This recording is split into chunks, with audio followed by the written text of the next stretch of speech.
Olá, meus alunos do PRO, tudo bem com vocês?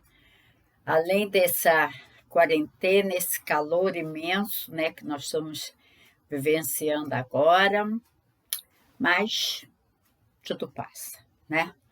E hoje nós vamos falar de um assunto bem interessante, que é a descolonização da Ásia e da África. Claro, nós vamos priorizar algumas regiões, né, que são aquelas também que os vestibulares priorizam, porque se formos falar da independência de cada região da África, nós vamos ficar 3 meses trabalhando nisso, né? Então, o que foi a descolonização? Foi um processo de independência das colônias europeias na África e na Ásia, que aconteceu pós Segunda Guerra Mundial. Vejam, vamos voltar um pouquinho atrás. Quando acabou a Primeira Guerra, a gente percebe que vai ocorrendo, e principalmente após a Grande Depressão, um processo de desmoronamento daqueles antigos impérios, como o austro-húngaro, o otomano, né, o Império Russo, o Império Alemão. Então, foi havendo uma modificação, perfeito? Modificação territorial. E aí vem a Segunda Guerra, né, que envolve os países europeus, e quando essa guerra acaba, além do mundo estar dividido em 2 blocos, esses países europeus também estão muito fragilizados. E disso se aproveitaram essas colônias para lutarem pela independência. Embora em algumas regiões isso já viesse até acontecendo, tá? Então, vejam, os Estados Unidos e a União Soviética, os líderes dos 2 blocos, né? Então, incentivaram muito também essa independência, porque interessava à União Soviética levar o socialismo para o continente africano. Mas os Estados Unidos queriam conter isso, né? Então, eles participam de uma forma indireta também nesse processo de descolonização, né? Outra questão, a descolonização ocorreu de 2 formas. Às vezes, os próprios países dominadores foram incentivando, né, incentivando medidas que levaram a eleições, né, que foram aos poucos, né, promovendo maior liberdade nas colônias e até que concedem a independência. A Índia é um caso bem parecido com esse, tá? E também, por outro lado, as independências ocorreram a partir de grandes lutas dos países colonizados, como foi o caso, por exemplo, da Austrália, da Austrália não, tá doida, Nelma? Como foi, por exemplo, o caso da Índia, né, do Vietnã, da Argélia. Quer dizer, a Índia, como eu citei, a Inglaterra concedeu a independência, mas isso não significa que não tivesse ocorrido uma luta, né? A Inglaterra foi percebendo que chegou o momento de conceder a independência. Até porque, né, antes mesmo de acabar a Segunda Guerra, o presidente Roosevelt e o presidente Churchill, na famosa Carta do Atlântico, essa questão da autodeterminação dos povos, que também vai constar da Carta de São Francisco, que criou a ONU. O que é a autodeterminação dos povos? É o direito que cada povo tem de se constituir em nação, tá? Então, vamos ver o caso da Índia. Logo após a Primeira Guerra, foi criado na Índia o Partido Nacional do Congresso Indiano. Era um partido hindu, de maioria hindu. Era o partido liderado por Mohammad, né? Mohandas Gandhi, mais conhecido como Mahatma, que Mahatma significa grande alma, né? E Jawaharlal Nehru. Esse partido, ele pregava a igualdade política entre todas as classes, religiões, né? Pregava uma igualdade social mais mais acomodada a cada região, né? Mas o principal disso é que Gandhi defendia o pacifismo, né? A luta, né? Sem guerra. O que é isso, né?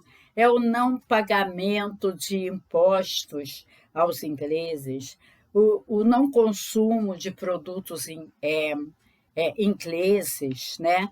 Então, há uma luta pela independência, mas Gandhi não quer uma guerra. Gandhi era um advogado, né, hindu, e sempre defendeu a independência, né, da Índia, uma Índia que fosse de maioria hindu. Embora na campanha ele visitasse as regiões que eram muçulmanas, né, mas esse partido tinha essa questão da religiosidade hindu. Por quê? Porque também foi criada a Liga Muçulmana, liderada por Muhammad Ali Jinnah. A Liga Muçulmana também queria independência, mas a independência dividida, né, em duas regiões, uma região muçulmana e uma hindu. E foi isso que acabou acontecendo, né? No dia 14 de agosto, né, de 1947, o parlamento inglês concede a independência da Índia.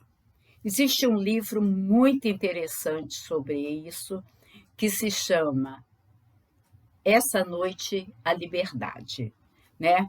O dia que vocês puderem, tiverem condições, leiam esse livro.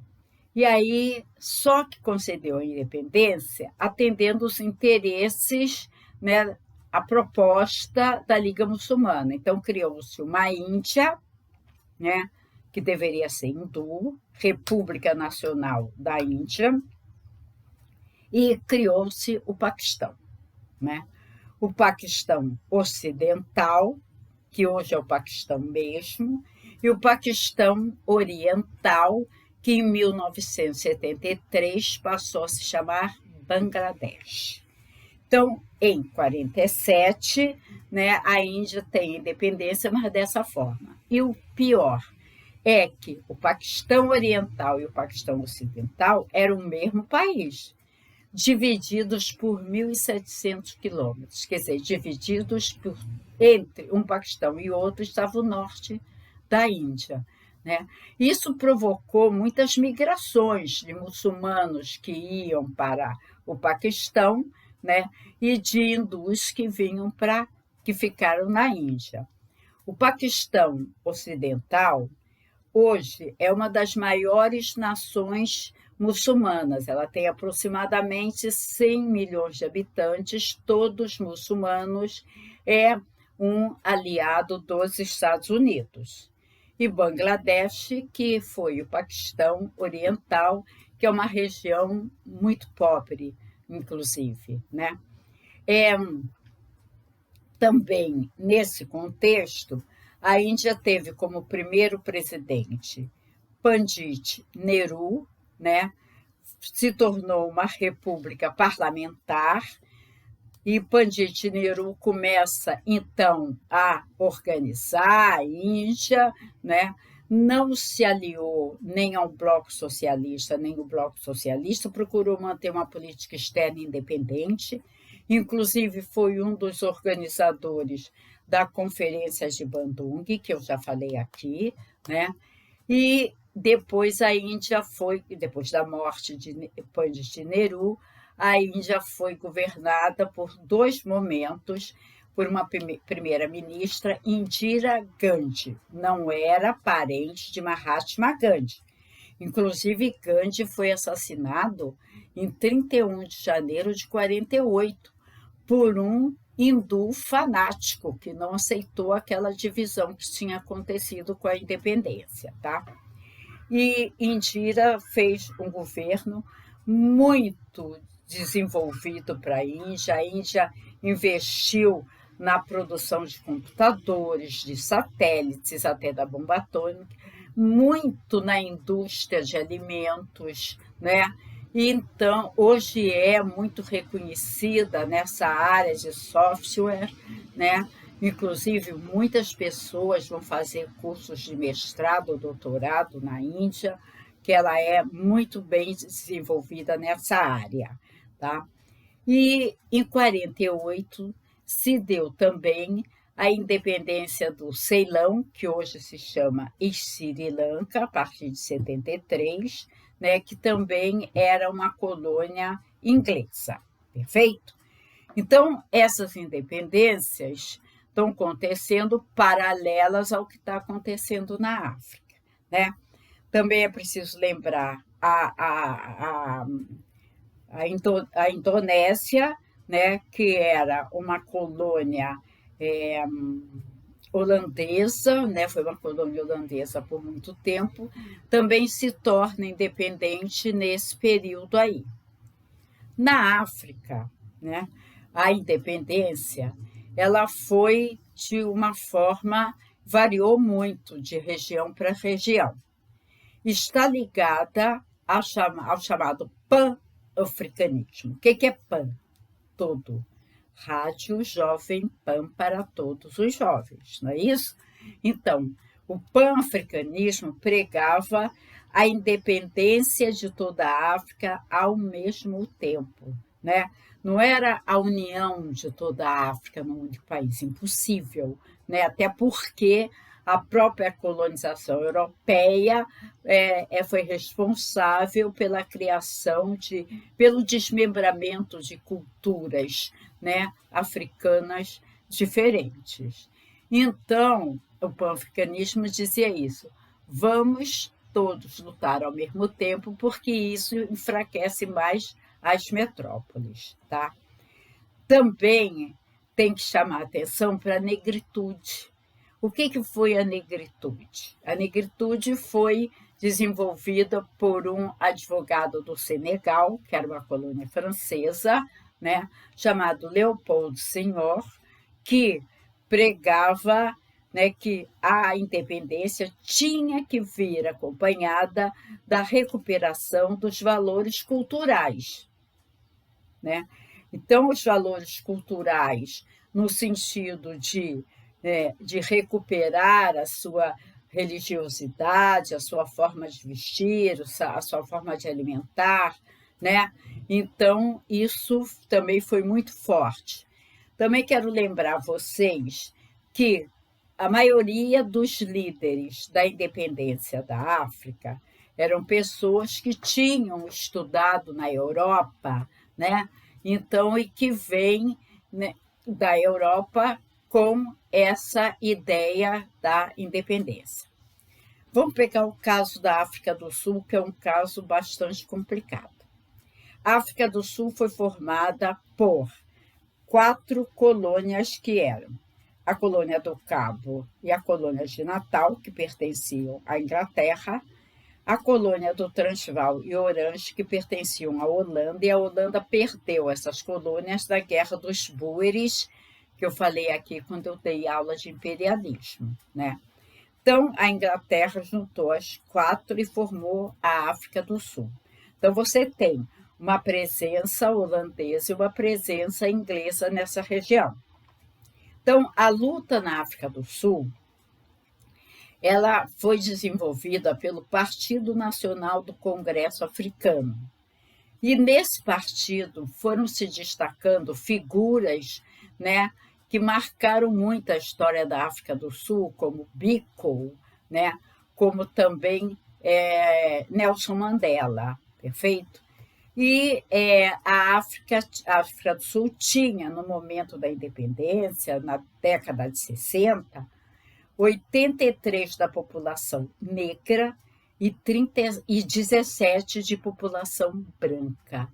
Embora os brancos fossem minoria, fossem a maioria, perdão, eles eram os dominadores, porque eles tinham a superioridade do poder, inclusive armamentista, né, o poder militar, né, e dominavam essa população que era empurrada para as regiões mais distantes. Em 1949, a África do Sul, esse governo da África do Sul, oficializou o que já existia na prática, o apartheid. O que é apartheid? A segregação racial.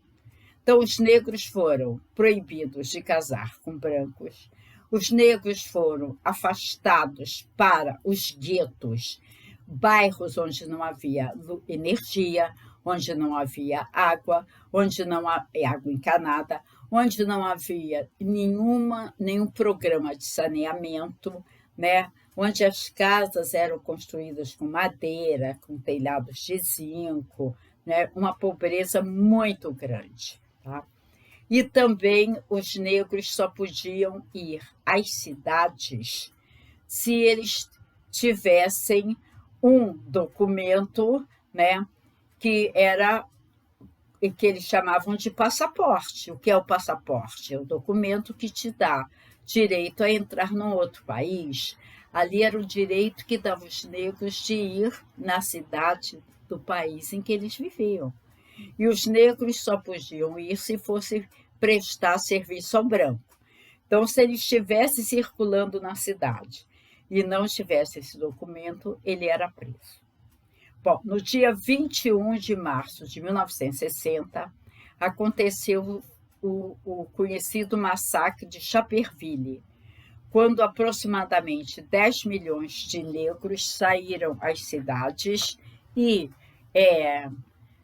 queimaram esses passaportes e foram na rua cantando, né, músicas em prol da sua liberdade, né, da liberdade de ir e vir, perfeito?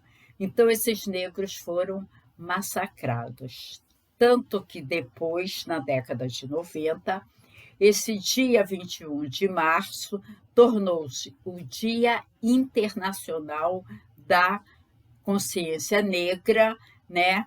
E que até hoje é lembrado. Tá?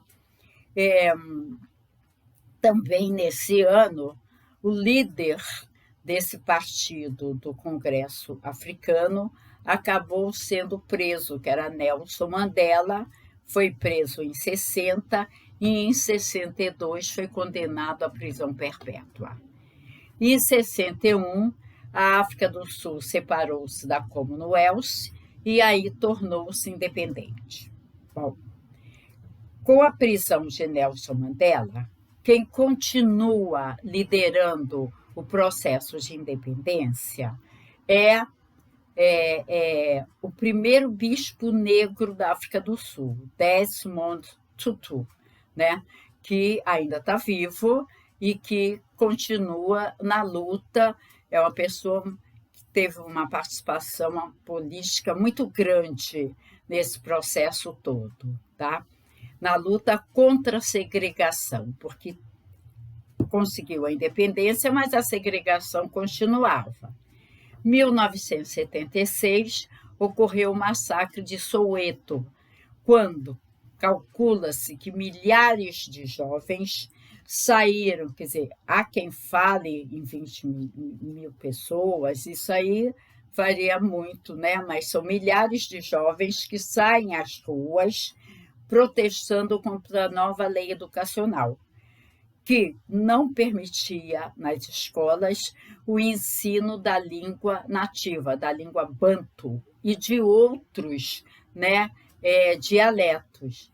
Exigia que os negros aprendessem o afrikaner, que era a língua da dominação branca, inglesa, né, holandesa. E aí os jovens saíram às ruas também nesse protesto, porque, né, as escolas para os negros eram pagas e as escolas para os brancos eram gratuitas, né? E aí eles sofreram uma emboscada, foi um massacre terrível, né?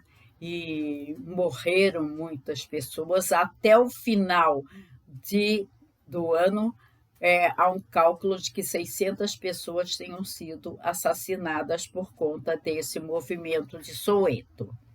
Bom, a partir da década de 80, começa um movimento, né, grande internacional contra a segregação racial e contra a prisão de Nelson Mandela, né? Nelson Mandela ficou preso na prisão de Robles, que é uma ilha, né, próxima ao continente africano no sul. E aí o governo de Peter Botha começa, então, de origem holandesa, começa um movimento, né, já para, né, elaborar leis que acabassem com a segregação, mas as grandes reformas mesmo ocorrem durante o governo de Frederic de Klerk, que assina a lei, pondo fim, né, à segregação, e também permite a liberdade de Nelson Mandela. Em 1990, Mandela é libertado, né? A imprensa praticamente do mundo inteiro foi para a porta da prisão para vê-lo, né? Ele já tinha sido trazido para o continente para ver a libertação de Mandela, e Mandela, então, é libertado, né? Depois de 28 anos de prisão. Em 93, Mandela e de Klerk ganharam o Prêmio Nobel da Paz. Tá? E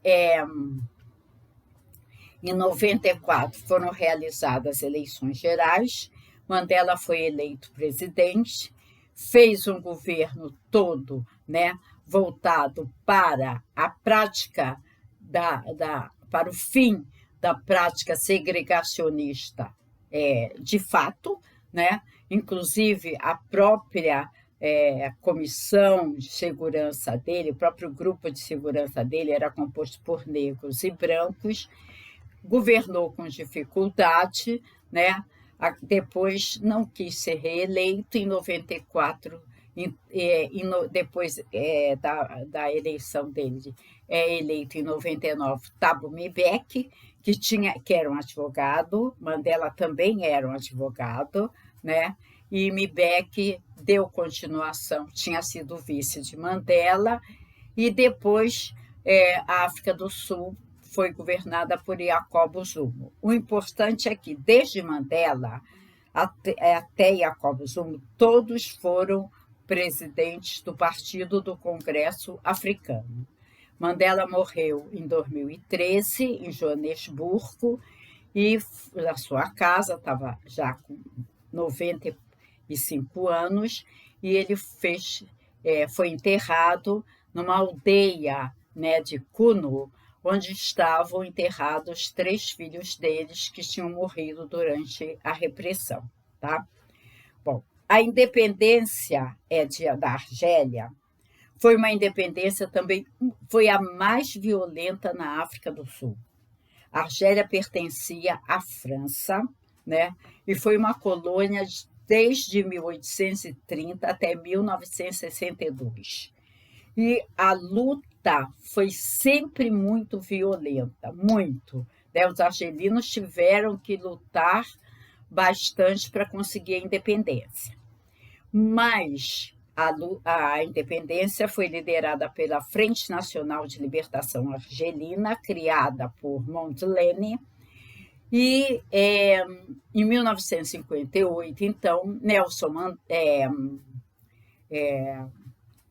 Mandela ainda estava preso, havia toda essa contestação para a libertação dele na África do Sul, mas na França foi eleito presidente Charles de Gaulle, que tinha sido líder da resistência francesa durante a Segunda Guerra Mundial.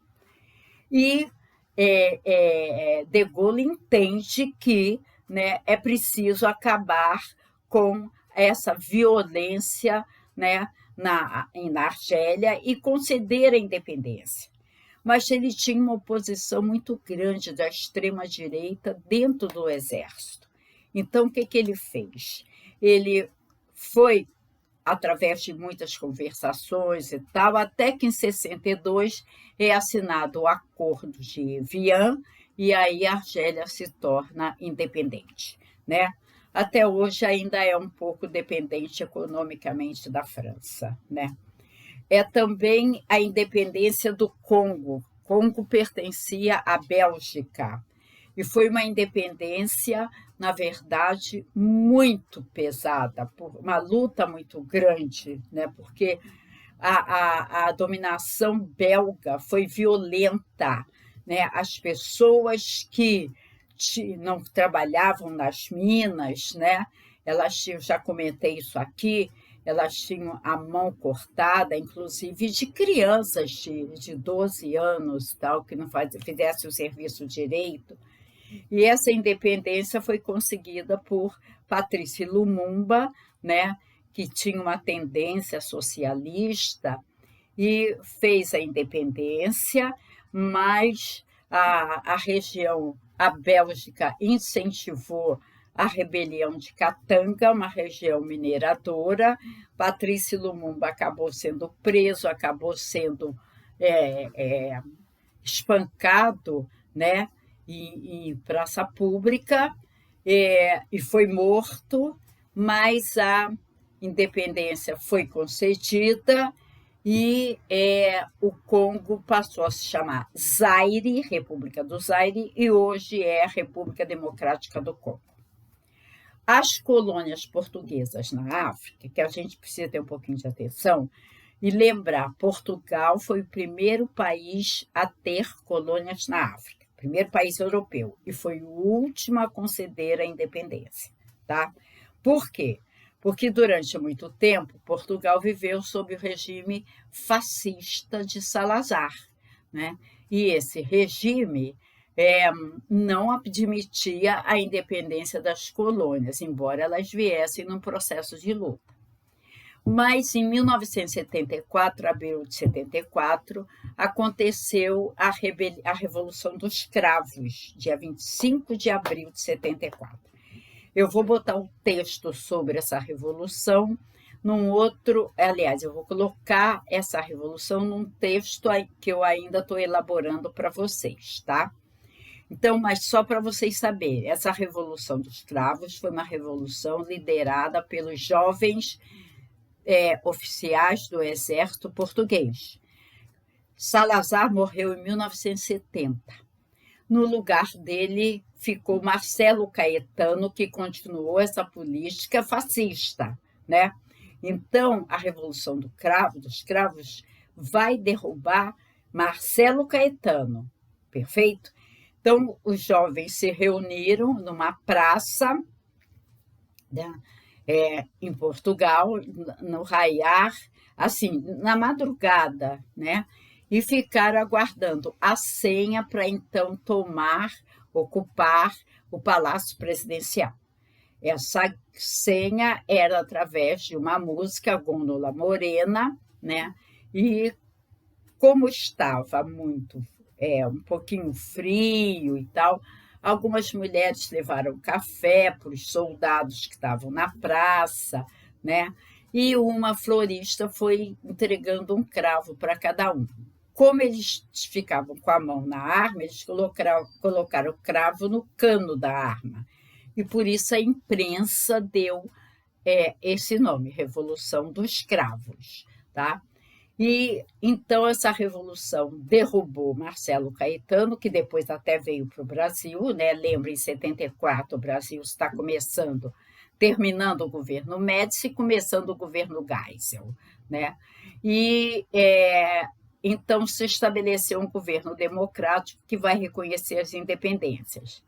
Então, a independência de Guiné-Bissau e Cabo Verde, que foi liderada pelo Partido Africano pela Independência de Guiné e Cabo Verde, né, que foi a independência, um movimento liderado, né, por Amílcar Cabral, que fez a independência em 73, mas ele foi assassinado, e quem deu continuidade a isso foi o seu irmão, tá?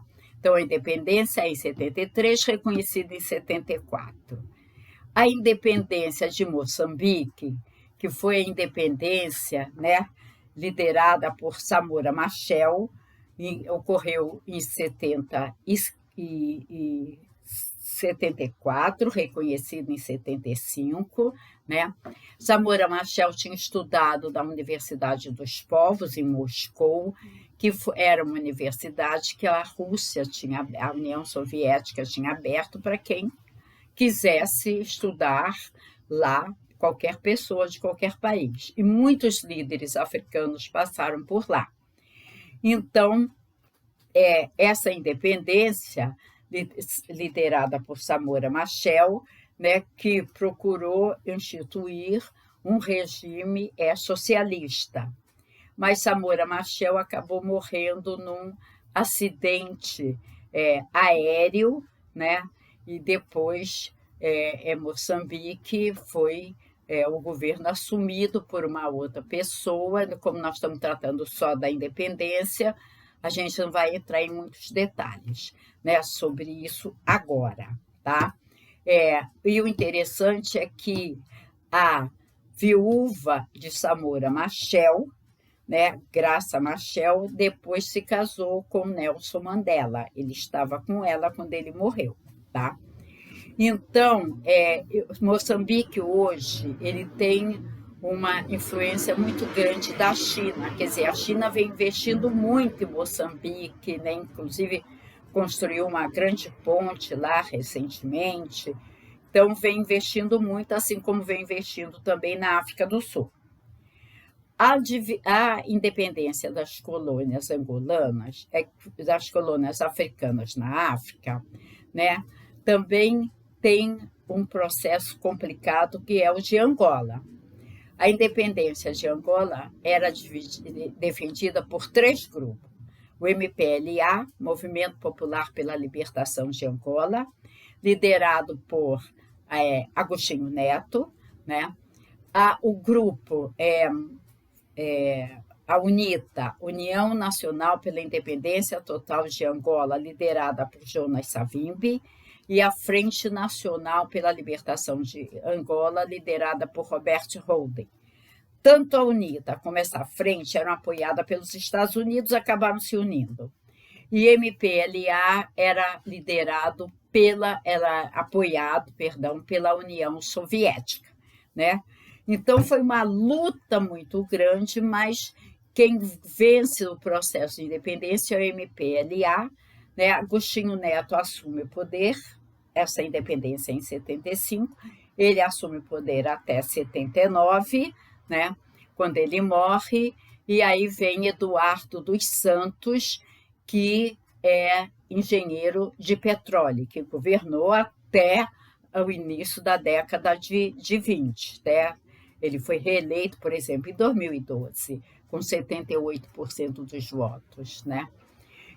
Mas a Angola faz a independência, mas mergulha numa guerra civil, né, do MPLA contra a UNITA, uma guerra violentíssima que matou milhares de angolanos, né, e só terminou em 2002, em fevereiro de 2002, com a morte de Jonas Savimbi, né?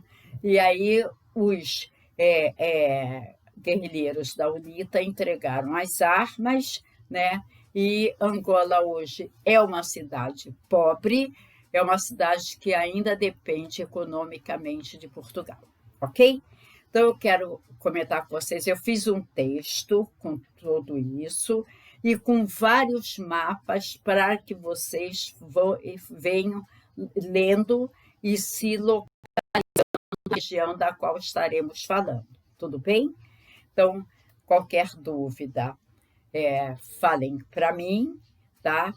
Tenham uma boa semana, uma beijoca e um grande abraço.